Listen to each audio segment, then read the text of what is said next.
আসসালামু আলাইকুম। আমার আপুরা ভাইয়েরা সবাই কেমন আছেন? আশা করি সবাই ভালো আছেন। আলহামদুলিল্লাহ আমিও ভালো আছি।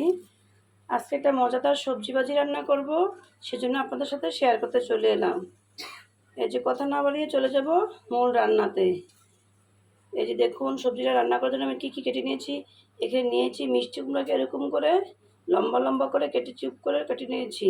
তারপর এখানে যে কালো বেগুনটাকে এরকম কিউব কিউব করে আমি কেটে নিয়েছি। তারপর এখানে নিয়েছি পটেটো আলু। আলুটাকে আমি এরকম কিউব কিউব করে কেটে নিয়েছি। দেখুন এই যে আলুটাকে এরকম কেটে নিয়েছি। তারপর কেটে নিয়েছি এখানে টমেটো। একইভাবে টমেটোটাকেও আমি এরকম করে লম্বা লম্বা স্লাইস করে কেটে নিয়েছি। আর এখানে কেটে নিয়েছি ভেন্ডি বা ঢেঁড়স যেই বলে নেই, দেখুন কত সুন্দর করে কচি কচি ভেন্ডিগুলোকে আমি নিয়ে এরকম করে আকারে কেটে নিয়েছি। তার সাথে নিয়ে নিয়েছি এখানে 2টা কাঁচামরিচকে ফালি করে নিয়ে নিয়েছি। এই যে কাঁচামরিচ ফালি নিয়ে নিচ্ছি, দেখুন দেখতে কত সুন্দর হয়েছে আমার এই সবজি ডালাটা, অসাধারণ। আজকে রান্না হবে মজার এই রেসিপিটা, আপনারা আমার সাথেই থাকুন।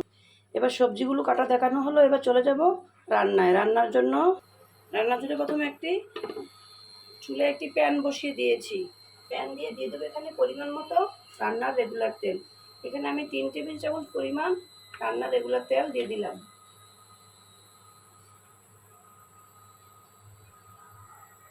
এখন দিয়ে দেবো এখানে পেঁয়াজ কুচি।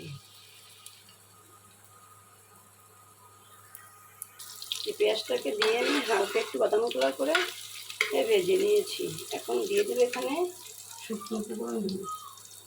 যেমন প্রথমে দিয়ে দেবো এখানে 1.5 চামচ পরিমাণ আদা বাটা। তারপর দিয়ে দেবো এখানে 1 চামচ পরিমাণ রসুন বাটা। দিয়ে মশলাটি ভালোভাবে মিশিয়ে নিই। এই যে 1 চামচ আদা ও 1 চামচ রসুন বাটা দিয়ে দিয়েছি। এখন দিয়ে দেবো এখানে 1.5 চামচ পরিমাণ লবণ, 1/2 চামচ পরিমাণ হলুদের গুঁড়া, তারপর দিয়ে দিলে এখানে 1/2 চামচ পরিমাণ ধনিয়ার গুঁড়া, 1/2 চামচ পরিমাণ জিরার গুঁড়া দিয়ে দিব 1/2 চামচ পরিমাণ লাল মরিচের গুঁড়া দিয়ে মশলাটাকে ভালোভাবে নাড়াচাড়া করে নেব।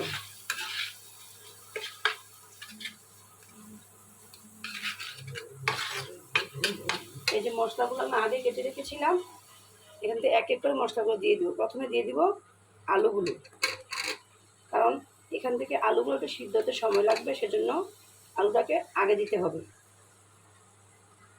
আলুটা দিয়ে কিছুক্ষণ নাড়াচাড়া করার পরে দিয়ে দেবে এখন মিষ্টি কুমড়াগুলোকে। মিষ্টি কুমড়াও দিয়ে দিয়েছি। এখন মিষ্টি কুমড়া দিয়ে একটু হালকা নাড়াচাড়া করে নেব।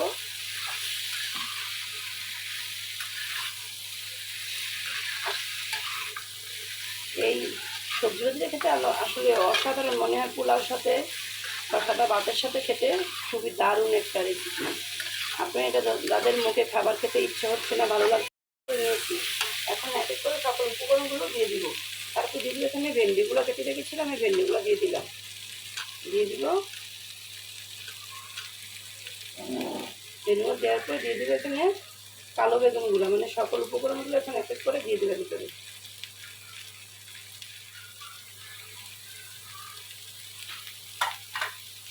দিয়ে ভালোভাবে একটু নাড়াচাড়া করে মিশিয়ে নেব। এই রান্নাটার মূল একটা আকর্ষণ হচ্ছে একটা মজার মশলা। এই মশলাটাকে আমি দিব একটু রান্নার পরে দিব মশলাটাকে। আপনারা আমার সাথে থাকুন শেষ পর্যন্ত, তাহলে দেখতে পাবেন একটা মশলা ব্যবহার করলে কিন্তু এই রান্নার স্বাদটা অসাধারণ হয়ে যায়, মানে এক স্বাদটা দ্বিগুণ বেড়ে যাবে। যাদের খাবার খেতে ইচ্ছে করছে না, মাছ মাংস খেতে ভালো লাগে না, তারা এই সবজি ভাজিটা একবার বাসায় রান্না করে খেয়ে দেখবেন। খাবারের রুচিটা, মুখের স্বাদটা কত অসাধারণ লাগে, খেতেও খুব ভালো লাগে। তাদের অনেকদিন ধরে খাবার খেতে ইচ্ছে হচ্ছে না, ছোটো বড় বয়স্ক সবাই কিন্তু এই খাবারটা খেতে দারুণ পছন্দ করবেন। একবার হলেও এটা বাসায় আপনারা বানিয়ে নিয়ে দেখবেন। আসলে একটা মজার আর রান্না খেতে খুবই সুস্বাদু হয়ে যায়। তো কোথায় একটু ঢাকনা দিয়ে ঢেকে দেবো ওটাকে একটু ভালোভাবে সিদ্ধ হওয়ার জন্য। এখন ঢাকনাটা উঠিয়ে একটু ভালোভাবে নাড়াচাড়া করে মিশিয়ে দেবো। দেখুন কালারটা দেখতে কত সুন্দর হয়েছে, দেখতে অসাধারণ হয়েছে। সবসময় তো মাছ মাংস খেতে গোশ পোলাও বিরিয়ানি সব জিনিস খেতে পারে, মাঝে মাঝে একটু নিরামিষ সবজি একটু সাধারণ ভর্তা ভাত খেতে না অসাধারণ লাগে। তাই আজকে আমি এই মজার রান্নাটা করতেছি। এরপর দিয়ে দেবো এখানে যে টমেটোগুলো এবং কাঁচামরিচগুলো রেখেছিলাম এগুলোর ভিতরে দিয়ে দেবো, দিয়ে আবার একটু নাড়াচাড়া করে মিশিয়ে নেব। মিশানো হয়ে গেছে, এখন একটা পরিমাণ পানি দিয়ে দেবে ভিতরে। সবজিটা ভালোভাবে একটু সিদ্ধ হয়ে যায়, সেজন্যই পানিটা দিয়ে দিলাম। এখানে আমি এরকম সবজিগুলো নিয়েছি যেগুলা খেতে অনেক পুষ্টিগুণ, দেখতে সুন্দর কালারফুল এবং রান্না করতেও তাড়াতাড়ি মানে অল্প সময়ের ভিতরে রান্না হয়ে যায়। তাই এই মজাদার সবজিটা রান্না করতে বেশি সময় লাগে না। ঘরে আসা মেহমানকে বসে থেকেই আপনি এই নর্মাল এই মজাদার রেসিপিটা তৈরি করে দিয়ে মেহমানদেরকে অবাক করে দিতে পারেন। অসাধারণ কালারফুল একটা মজাদার পুষ্টিগুণে ভরপুর এই রেসিপিটা। ভালোভাবে সিদ্ধর জন্য আবারও রেখে দিব। ঢাকনাটা উঠিয়ে দেখবো আমার রান্নাটা হয়ে গিয়েছে। এই যে দেখুন কত সুন্দর মজাদার অসাধারণ একটা রান্না হয়ে গিয়েছে, দেখতে কত সুন্দর কালারফুল হয়েছে, খেতে অনেক। এ পর্যায়ে দিয়ে দেবো একটা দারুণ মশলা। এই মশলাটার গুণেই এই খাবারটা এত টেস্ট মজাদার হয়। দেখিয়ে দিচ্ছি আপনাদের কাছ থেকে, দেখুন এর কালারটা কত সুন্দর হয়েছে, দেখতে কি অসাধারণ হয়েছে, দেখতে দারুণ। দেখুন কত সুন্দর হয়েছে কালারটা। এ পর্যায়ে দিয়ে দিব সেই স্বাদের মশলাটা, যেটা দিলে এটার খাবার টেস্টটা অনেক সুস্বাদু হবে এবং খেতে অনেক মজা হবে, দেখতে সুন্দর হবে। সেই মশলাটাই হচ্ছে এই যে ম্যাজিক মশলা। এই মশলাটা দিলে এর স্বাদটা দ্বিগুণ বেড়ে যাবে। তাই এখন আমি এই মশলাটার উপরে ছিটিয়ে দিচ্ছি।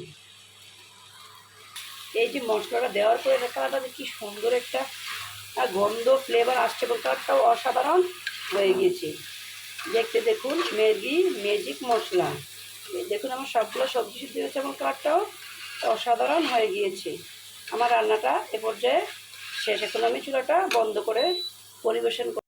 তার বাজিটা হয়ে গিয়েছে, সবজি বাজিটা যেটা আমি এখন আপনাদের সামনে উত্থাপন করে রান্না করেছিলাম। দেখুন দেখতে কালারটা কত সুন্দর অসাধারণ হয়েছে, দেখতে কত সুন্দর কালারফুল হয়েছে। দেখুন ভেন্ডি, আলু, মিষ্টি কুমড়া, টমেটো, বেগুন দিয়ে কাঁচামরিচ দিয়ে আদা রসুন বাটা দিয়ে একটা স্বাদের ম্যাজিক মশলা দিয়ে রান্না করেছি। দেখতে দেখুন কত সুন্দর অসাধারণ হয়েছে। আপনারা এটা অবশ্যই বাসায় একবার রান্না করে দেখবেন। যাদের মুখে খাবারের রুচি হচ্ছে না, তারা সবসময় মাছ মাংস খেতে পছন্দ করেন না, তাদের জন্য আজকের আমার এই রেসিপিটা।